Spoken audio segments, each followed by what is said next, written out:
Friends, in today's story, we'll see that because of an unknown virus spreading, all humans on Earth die. But somehow one guy is still alive, who's been wandering around for the last 2 years looking for another living human. But then one day he meets a woman who tells him that only the two of us are left alive on Earth. And now we both have to have kids together and increase the population on Earth. So the story starts, and we're told that because of an unknown virus, all humans on Earth died. But one guy is still alive, whose name is Philip. Now, poor Philip has been wandering alone for many years looking for another living human. But he doesn't find anyone, which makes him really upset, and he comes back to his hometown. On the way, he sees a signboard, so he writes on it that one human is still alive. Then he reaches his house and thinks, why should I live in this crappy house when there are big mansions in my town? After that, he goes to live in the richest man's house in town. In it, he hangs paintings stolen from big museums, all worth billions of dollars. But when Philip still wasn't satisfied, he brings an Egyptian mummy's coffin there, and also a dinosaur head, which he decorates on his dining table. Then at night before sleeping, he asks forgiveness from God for masturbating repeatedly, which he's been doing for the last 2 years. Then the next morning, he goes to the toilet, but there's no water coming.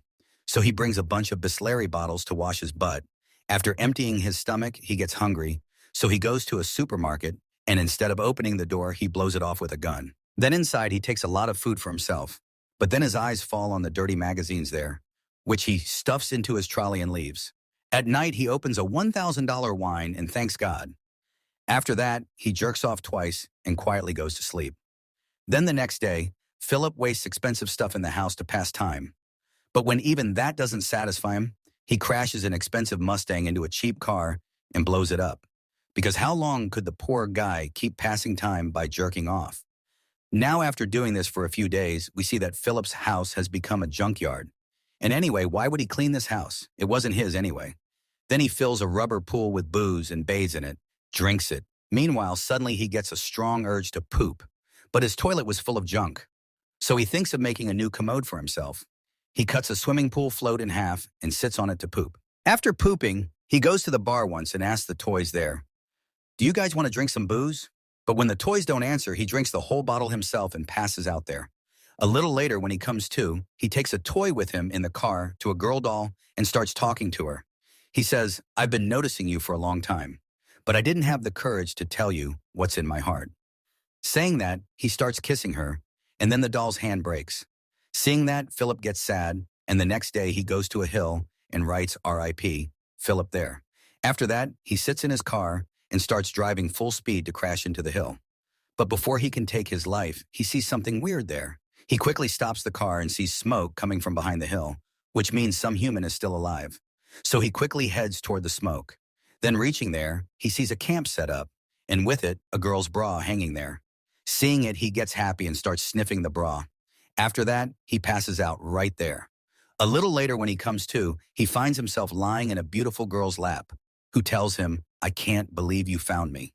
Saying that, she starts kissing him. But then his eyes open again, and he sees an ugly girl giving him CPR. So he gets scared and moves away from her. He asks her, where did that beautiful girl go? The girl, whose name is Carol, says, you passed out and peed in your underwear, so I was giving you CPR. Philip says, I didn't pee. It was already wet. Saying that, he starts moving toward her, which scares Carol, and she pulls out her gun. She says, first put my bra down and tell me, are you a good person? He says, yes, I'm good. You can trust me. She asks, did you write about yourself on that signboard? Philip says, yes, I wrote it in the... Actually, living alone had made me upset, and I was about to take my life when I saw you. Hearing that, Carol feels sorry for him and becomes friends with him. Then they both sit together and start drinking coffee. There we see Philip, who wasn't happy at all because he always wanted a beautiful girl for himself. But what did he get? This rusty junk. After that, he takes Carol to show her his house. But on the way, Carol tells him to stop at a stop sign. After that, they both look left and right to check if anyone is crossing the road.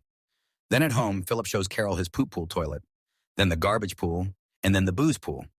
Then inside, Carol sees piles of magazines, so she asks him, what's all this? Philip says, these are dirty magazines for me to jerk off. Hearing that, Carol starts laughing and says, I don't want to judge you, but you seem like a big pervert. Hearing that, Philip feels really bad, and he leaves her right where he picked her up from. Then the next morning when he wakes up, he sees Carol has come back and is cleaning the garbage in his house. Philip says, next time when you come to clean my house garbage, let me know. Hearing that, Carol gets angry and spreads the garbage there again. Philip tries to stop her, and she says, we need cleaner to clean this, so they both go to the supermarket to get it. Then Philip parks his car in the handicapped parking. So Carol tells him, this spot is for handicapped people. Park your car somewhere else. Hearing that, Philip gets angry and says, are you crazy or something? There's no one in this world except us two. So where will handicapped people come from? Carol says, whatever, but park your car somewhere else. Now Philip's mind was spinning, so he drives his car straight into the supermarket. Then at night, he goes to the bar to talk to his toy friends and tells them, now I'm not the last human in this world. I thought I'd get a beautiful girl to have fun with every day. But what did I get? This rotten, bitter gourd Carol. Then the next morning, when he were gargling with beer, he sees Carol packing her stuff and coming to live there. Seeing that, he runs to her and says, you know how big this world is. So you got the house next to mine to live in. Carol says, what's your problem with that? Are you scared I'll see you doing dirty stuff? Then Philip pulls down his underwear in front of her and says, here, look, now what else is left to see? Carol says, listen, dude, we both were chosen for a purpose, and that purpose is to increase Earth's population. Philip says, look, I'm not insulting you, but I'm not at all interested in spending a wedding night with you, even if you're the last woman on Earth. Saying that, he leaves and sits on his poop pool and starts pooping. But then Carol comes there and says, can't you go inside to poop? He says no, because there's no water inside. Carol says, listen, dude, we have to live like humans. Only then can we give our kids a better life later. He says, crazy girl, don't you get it? I don't want to have kids with you. She says, okay, but I need fresh fruits and vegetables to eat. Don't you? Philip says, I don't care. Then Carol takes a tomato from her pocket and starts eating it to tease him. Seeing her eat the tomato, Philip also starts eating tomatoes from a 2-year-old can pack. But he wasn't enjoying it, so at night he sneaks into Carol's garden and eats all her tomatoes. Then the next morning, Carol comes to his house and asks, did you enjoy eating tomatoes? He slams her mouth and says, I don't know what you're talking about. Then Carol calls him a terrorist and starts limping away. Philip asks her, what happened to your leg? She says, I got hurt while drawing water from the ground. Now seeing her condition, Philip feels sorry for her, so he helps her with the water arrangement. He connects a pipe from a valve and brings water to Carol's house. Seeing that, she gets very happy and invites him for dinner at night. Then during dinner at night, Carol tells Philip, seeing your tool, I'm fully convinced that God brought us together to increase the population on Earth. Philip says, okay, if you're insisting so much, let's do it tonight. Carol says, no, I won't spend the wedding night with you until you marry me. Hearing that, he starts laughing and says, you do good jokes. She says, I'm not joking. Do you want the first baby on Earth to be illegitimate? Philip says, why do you want to get married when it means nothing? She says, but it means something to me. Just because the world ended doesn't mean we forget our traditions. Now, Philip had to get intimate with her no matter what, so he agrees to marry her. Carol says, first propose to me properly on your knees. So Philip gets on his knees, proposes, and Carol says yes. But hearing her yes, Philip isn't happy at all, so he leaves dinner halfway and goes home. Carol follows him with food for him. She says, you know the president of America is dead, so one of us two has to become president and take charge of the country. Meanwhile, Philip, who was super annoyed with her, says, you become president. She says, I can't because I don't know how to give speeches to people. So with their agreement, Philip is made president. Then the next day, Carol goes to the store to get stuff for their wedding. Meanwhile, Philip is enjoying his bachelor party. In it, he gathers a bunch of tissue papers and sets them on fire. After that, he wears torn, old clothes and reaches the church, where Carol had decorated the church beautifully and had gotten ready really nicely herself. Then during the wedding, when it's time for rings, Philip forgot to bring the wedding ring. Actually, he wasn't interested in this marriage at all. Seeing that, Carol gets angry and leaves the wedding halfway. Then Philip follows her to her house and tells her to open the door. But when she doesn't, he breaks the door. Then inside, he sees Carol has decorated her house beautifully because she was super excited about her wedding. After that, he sees Carol sitting in a room with her rotten face. Philip apologizes and says, I really forgot about the ring. If I remembered, I would have definitely brought it. Meanwhile, Carol forgives him too. After that, they both go to a jewelry shop to get rings. They take a bunch of rings from there. Philip puts them one by one on Carol's fingers and marries her. Then at night, when it's time for the wedding night, instead of getting intimate, Carol talks to him all night. Then from the next day, Carol starts doing all those things with Philip that he really enjoyed. After that, he introduces Carol to his ex-girlfriend. Seeing her, Carol gets jealous and throws her out. Then after having lots of fun, when they were heading home at the intersection, their car hits a limousine. Philip quickly gets out and checks the limo to see if there's a human inside. And then a beautiful girl named Melissa gets out of it, seeing whom Philip is stunned. Meanwhile, Carol also gets happy seeing Melissa, and then all three head to Philip's house in her car. On the way, Philip is flirting with Melissa and laughing loudly at her little jokes to impress her.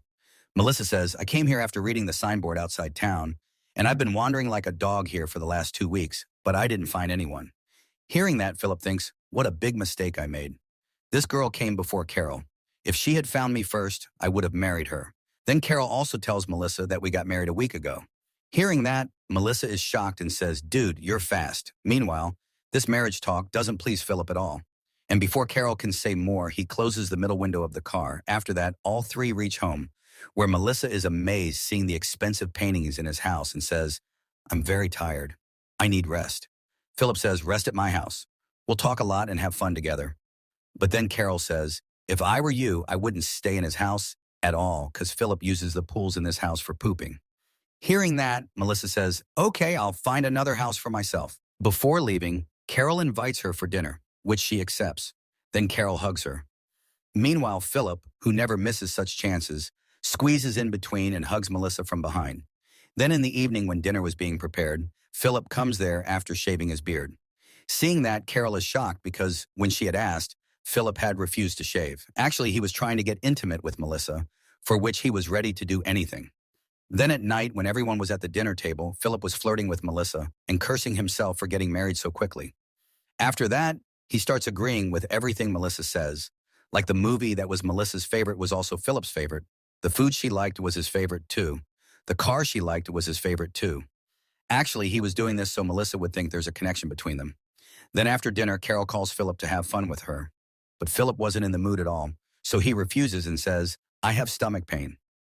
Carol asks, tell me one thing. Are you attracted to Melissa? He says, no, nothing like that, and goes to sleep. Then at midnight, Melissa comes to him to get her battery charged. Seeing her, Philip follows her like a dog. But then he sees Carol sitting on the commode there. Seeing her, he gets really scared. Then the next morning, Melissa comes to meet Philip. There she sees him exercising. Actually, he wanted to impress Melissa by showing his body. Melissa calls him outside and asks, what's all this? Philip says, this is a gift from me for you because I broke your limo. She says, you didn't need to do all this. Meanwhile, Carol calls Philip over and asks, did you gift Melissa a new car? He says, yes, because I broke her limousine. She says, you have time for this, but I've told you 100 times to fix my door. You don't have time for that. Now fix it somehow. Then Carol shows Melissa their wedding photo that she drew herself. Melissa asks, if you two are married, why don't you live together? She says, no, I can't live with him. He's very dirty. I married him only to increase the population on Earth. Meanwhile, when Philip was fixing the door, Melissa comes to him. She says, I have a generator, we can chill beer with it. So come to my house this evening with Carol. But Philip goes alone to her house for beer and tells her, Carol is sick, so she can't come. While he didn't even tell Carol that Melissa invited them for beer. Then during talk, Melissa tells him, I've been wandering for the last 2 years looking for a man because it's been years since I had fun. I have needs too that I want to fulfill. Philip says, yeah, I understand. It's all natural. Melissa says, I'm very happy for you both that you're together. Even if you two fight, you're together, which I really respect. Meanwhile, Philip is dying to tell her that I'm not happy with Carol at all. I wanted to have fun with a girl like you, but what did I get? This rotten garbage. Melissa says, look at my luck. I found the last man on Earth, and he's married too. Philip says, don't worry. Now that man won't stay married. After that, he goes to Carol to break the marriage. But he can't say anything to her because she's making a heart to hang their wedding photo on the door. Seeing that, he feels sorry for Carol and doesn't want to hurt her feelings, so he quietly goes back to his house. Meanwhile, we see an Audi coming, which means there's another human alive on Earth. That person sees Philip's alive board and heads toward the town. Now, who was this person, and how many more humans are alive besides them? And will Philip get to spend the wedding night with Melissa? We'll see all that in the next video.